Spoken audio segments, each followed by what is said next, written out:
Give you a live look from the Seattle waterfront. Fairly gray day out there today. We've had a few sun breaks, not many of them. And from what I was hearing Mike mutter just a little bit ago, it doesn't sound like we're going to see too many more of them this week. So I got some good news and some not so good news for you. You know what we're tracking is a couple of dry days. It's not dry out there right now. I'll show you radar in just a moment, but looks like the cloud cover is going to stick with us. So it's not going to be one of those idyllic days like it was yesterday, but still.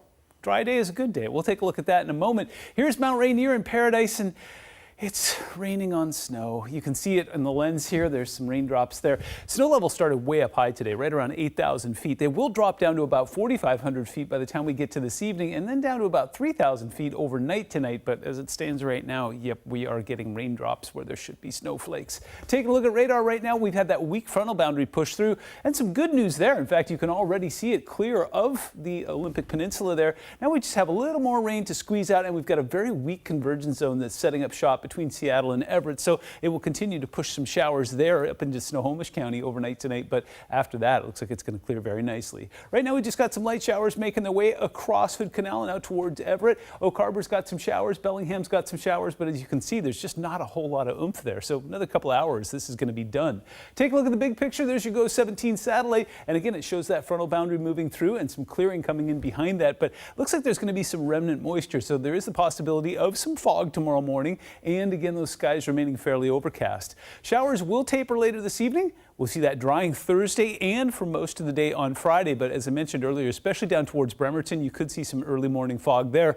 Rain will return late Friday, and I mean real late Friday. For the most of the part, the Friday's going to be a dry day, and then there's a wet weekend ahead. In fact, it looks like Saturday and Sunday are going to feature a lot more of this gray stuff that Greg loves so much. Take a look at the Seattle waterfront. 54 degrees out there. That's almost 10 degrees cooler than it was this time yesterday because the frontal boundary passed over. We've got that wind coming in from the south-southwest about 10 to 15 miles an hour, and the dew point sitting right at 49. Temperatures right in the middle of the upper 40s and some mid-50s. We've got 53 in Tacoma, 50's your number in Bellingham, 50's out towards Forks as well, 55 in Winthrop, and I am just loving 61 in Wenatchee right now. Ellensburg's not far behind at 59.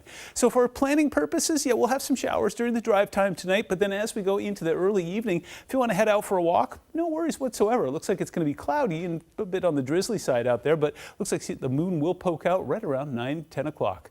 Future radar shows the rest of those showers just basically squeezing themselves out. This is 6:30 tonight, so again we will see some late convergence between Seattle and Everett, and again it'll try and push some snow up towards Stevens Pass. By the time we get to about 11 o'clock tonight, just some remnant moisture hanging out near Tacoma there, and then overnight tonight the drying begins, but it looks like it will stay fairly cloudy throughout the day tomorrow.